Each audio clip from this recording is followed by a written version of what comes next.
Welcome to the society of no, or the world of no, as I call it. See, there is a somewhat of a big irony when it comes to this sick society that we live in and that we are kind of forced to adapt to. See, ever since you are born, you are always met with the word no, right? Welcome to the society of no sense. How many of the things that you've been told, well, they did make sense when you were young because you didn't have much of an awareness, and, well, obviously, children do whatever the adults tell them because, well, the adults are like gods to children in the first place. And then, slowly and surely, you started realizing that basically, more or less, kind of nothing has any sense, or, well, it actually started, especially in the last few years, it started to drop in sense or even drop in interest, right? Back in the times, you would be attracted by all sorts of junk stuff, junk food, all sorts of activities, and apparently nowadays you're kind of no longer into some or even most or even all of those, right? Welcome to the society of no, you won't make it, right? Ever since you are young, you're basically taught by your parents and especially schooling systems that whatever there is, it's never for you. And if you don't behave like others, right? AKA, if you don't live other people's lives, you're basically a pariah, right? So why would you live other people's lives? If especially if those people are miserable, why would you want to be as miserable as those? I mean, misery loves company, yes, but you're not here to absorb other people's misery. If that's what they want, well, they're sure to have it. No one's here to say no, but there are always much better ways of living, right? So, welcome to the world of no freedom. I mean, you're taught that you live in a free world, in democratic stuff, and all these puppets on television kind of always seem to be using these heavyweight, heavy meaning words, right? But apparently, in these days, you don't seem to have much of a freedom to do anything, right? I mean, science doesn't seem to make any more sense, and the narratives, they seem so jumbled. They, like, I've said for years that science is just nothing but a mumbo jumbo. When science is supported by governments, well, government means governmental in the first place. Television means television. So these two together most likely don't want you to know whatever there should be. And when something controls scientists, right, especially financially, that is a huge problem because if some people don't want you to conduct a certain piece of research, you'll not be given the necessary, finances. And in a way, that's gonna suck, right? Because if you don't have the finances, well, you won't be doing anything. You won't be achieving anything much. And, well, to go even further, the point is, well, you won't achieve much, but at the same time, other people who are probably more favored by society, well, most likely they will get. See, welcome to the world of no justice, right? Let's take, for example, Canada. See, in Canada, Trudeau was the one who actually made a lot of law enforcers march against protesters. He made the country look as if it's becoming more and more a concentration camp. And then the way they are spending their funds lately is a bit questionable. In a state that's becoming more and more totalitarian, in an economy that is apparently, and, well, less and less apparently, but more and more realistically collapsing. See, people are starting to suffer, but apparently they are spending a lot of money into, different types of families, the non-natural ones. And, well, not saying that that would be a problem, but naturally speaking, it kind of is. We were born as a certain type of family, male and female, and, well, that's basically what we should support. But apparently, their interest is in supporting anything that is against human or, well, more or less different than our natural way of being. And then they also said they would support other movements and other things like this, right? And apparently some states might reconsider the idea of, punishing people who haven't gotten the jabs and the such. And again, those things are quite questionable. As I said, welcome to the world of no reason. Initially they said, well, there will be freedoms for those who took the jab, and then there were no freedoms for these people as well. And when you put a lot of people into lockdown, and when they start to actually, you know, lose jobs, you actually do them a great favor because you finally give them more time to think about. See, welcome to the world of no time. See, when you enter this world and become a full-scale slave and you end up working for this world, see, this world was made in such a way that it is exactly like a maze of the mind. Whatever you do, whatever you seek, is just like the mind. You'll almost never find a solution out of your problems, and most likely you will need distractions to solve the problems, right? To solve the things that actually hurt. So, point be said, well, we live in a world that has been so perfected in distracting people, right? In being a prison of the mind, because so many people love being prisoners of the mind. It distracts you well. It's, imagination is what they say free, but imagination is not free. Everything costs time if you think a bit about it. Now, time doesn't necessarily exist, but we are still temporary in this physical world, right? Our physical body is still temporary. And, well, you see, if we look, for example, at recent examples, we can take, for example, the passing away of the Queen of England, right? It is an unfortunate event that happened, but that, besides any other thing, should draw you a bit, well, let's say two ideas. First, the social perspective. See, all these people in the world, they presented their opinion on Her Majesty's passing away. Seeing Trudeau smile and say the Queen was one of his favorite persons kind of made me puke, thinking that such a authoritarian douchebag would actually say something like this. But, they all have, some of these puppets actually have to appear in a certain nice way so that they appeal to the public opinion and the such. But the point is, see, it doesn't matter how much good or how much bad you do, passing away of the physical body will always happen. And it doesn't matter whatever titles you have, you're still gonna end up 2 meters under the ground or well in an incinerator, depending on how people would choose. Now, obviously, it doesn't mean that doing good things is necessarily irrelevant, right? Leaving something behind like Her Majesty did, right? So many people claimed her. Obviously, there will be a lot of haters, but whatever she left behind is something great, right? And the point is, she also had a very lengthy rulership. If people didn't like her, most likely they would have overthrown her government.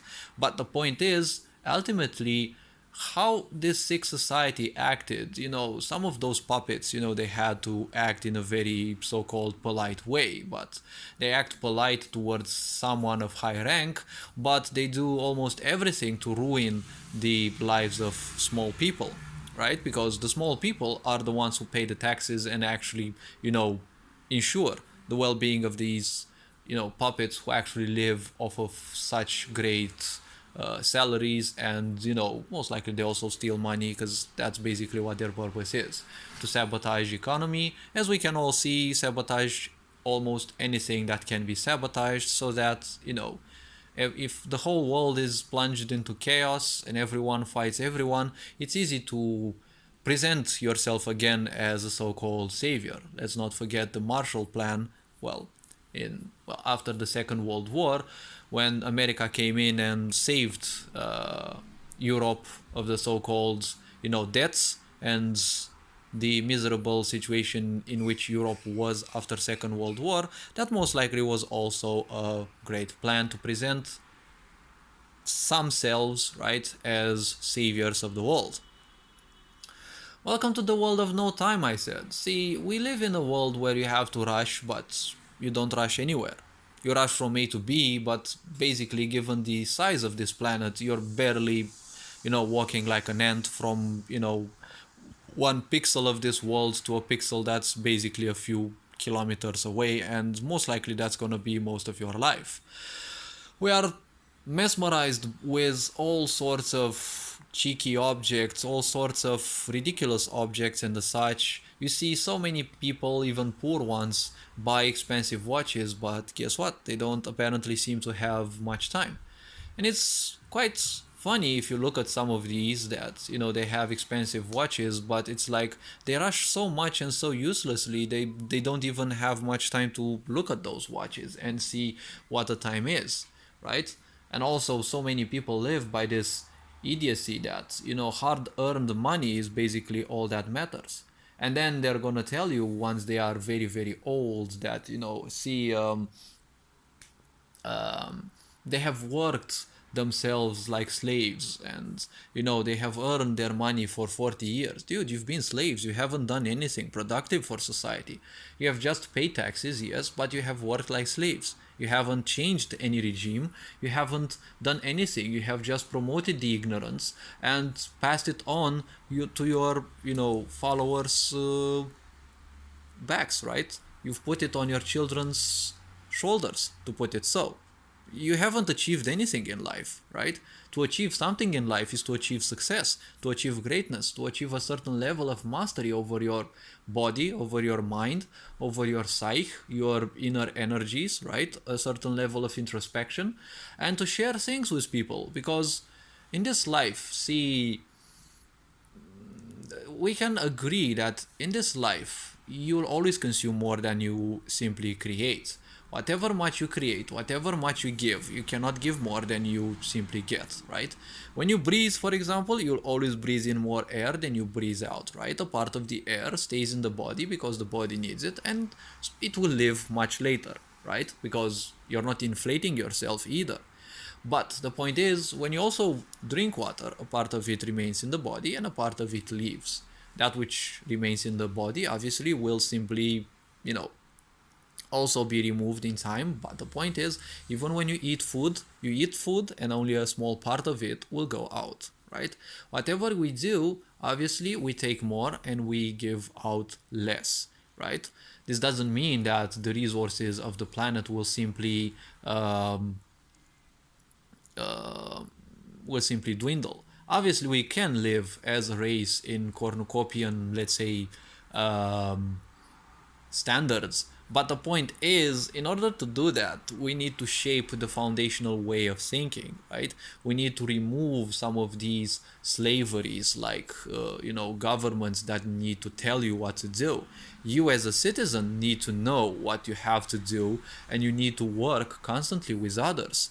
But see, technology and the such, they are meant to simply distract you, to make sure that you don't communicate with others. And all these objects that we have, simply pit you one against the other because you're not worthy of having a more expensive car, a more expensive this or that. See, that's why I say welcome to the world of no value.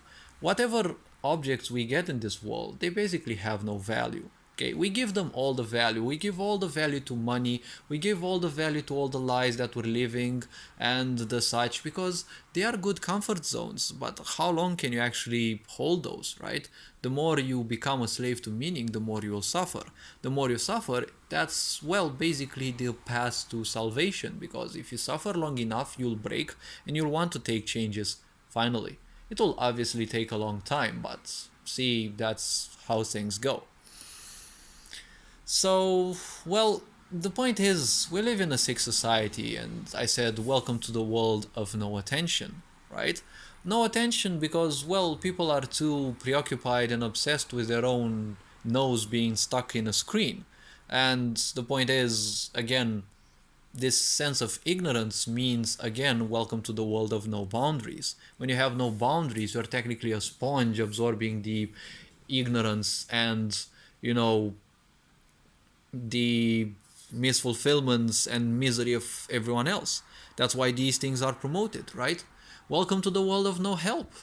When you have a problem, a real problem, no one is there to help you. When you have a health problem, everything finally seems to open up. But we also live in a sick society that promotes all sorts of health problems, right?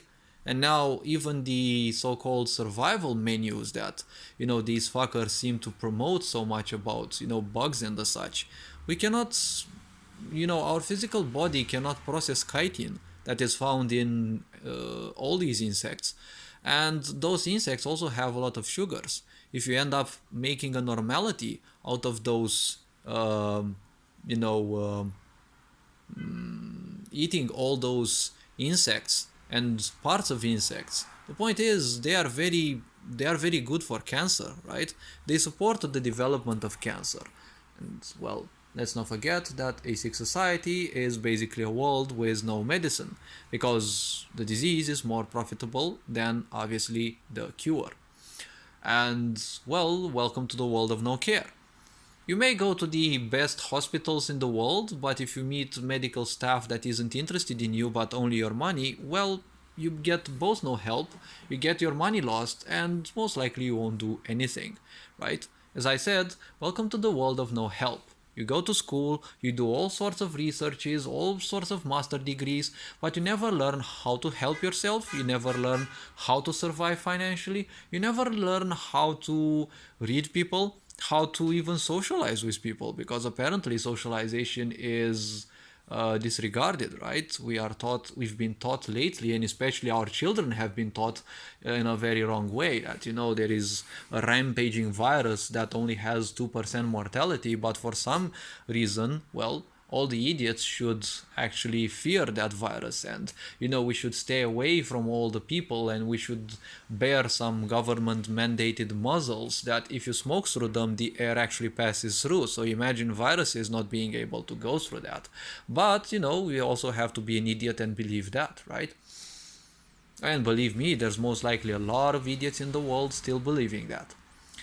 But well, I said welcome to the world of no brain, right? Because this world is lacking like literally everything. It's first of all lacking a sense of reality. And well, if you lack a sense of reality, then your only place is, well, at the psychiatry ward. Or probably with some people who can actually bring you back, like, I don't know, gurus or things like that, who can put a sense of reality into your life. And well, in all these words, welcome to the world of no awareness, I can say. Welcome to a sick society, I can say. This is basically my message for children, because they are the only ones that need to be saved. Many of the adults are kind of lost in this stupid fantasy, and well, they'll probably spend their time, doing nothing as usual, because it's easiest to do nothing, right? And be ignorant and let others handle whatever should be done, because well, comfort zone is basically your best prison, and it's comfortable, so obviously why would you fight against it, right?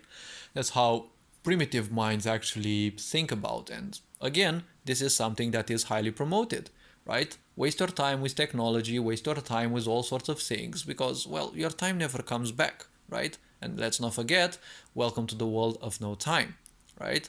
We get all the watches that we want, but we never have the time to look at them. What is this world? Well, this is a world of utter sickness, and as you can see, even more sickness is promoted. All these puppets that have been presenting and promoting us how we should live life as far away as possible from natural ways, if you also take into account this, well, all these narratives are finally falling apart. It was their time. All lies have an expiry date, and again, welcome to the world of no truth. If you have a world of no awareness, obviously you have a world of no truth. And when you have a world of no truth, you have a world of liars. So basically no one cares what you dare to say, what you dare to think. That's what people would say, right? That's what people would think and make you feel like. But when you say something that, hurts their humongous ego even a bit, they will simply burst and they will shadow ban you. They'll do all sorts of things because, again, there's apparently one single, thing that must be followed, right? One single propaganda, whatever you want to call it. So how do we deal with this sick society? Well, the same way you have been taught to treat it, to treat things, not it, okay? Because it's teaching you no, but the single thing that it's not teaching you is how and when to say no. Because it's a world of no awareness, it's a world of no truth, it's a world of no time, it's a world of no help, it's a world of no literally to anything, no freedom, no anything, right? And amusingly, isn't it ironical that you're not taught when and how to say no, right? Because in a society of ignorance, in a society of people who would do anything to exploit you and the such, well, ain't it funny that you're not taught when and how to say no, right? Because there is great power in actually declining, toxic people and the such, and removing them from your life. Well, that's how you actually treat such a society. You say no to their points and, well, live by your own points. You finally realize that this is also a society of no life. Why am I saying this? Because when people are constantly distracted, there is basically no life. They are living other people's lives. They are absorbing other people's miseries and suffering those as if it is their own. It is also a society of that. So all this being said, just remember, if we live in a society of no, you also have to learn to say no. Because if you don't, it means that you comply to other people's existence. It's not a problem, but if you say no, or well, if you don't say anything, that is a green light for others to conduct their agendas, right? Because your silence will always be someone else's consent. But if you learn to say no when you need to, well, that means stepping back into your power. That will piss off a lot of people, believe me, but it's much better to live with as little toxic people around as possible. As I said in a previous video, well, see, it's their misery, not yours for the taking. All this being said, you are appreciated, take care. Hopefully this video was introspective enough. And, well, hope you have an awesome day. Stay awesome, live bright, and, well, hope everything goes well. Berinjan Board, signing out.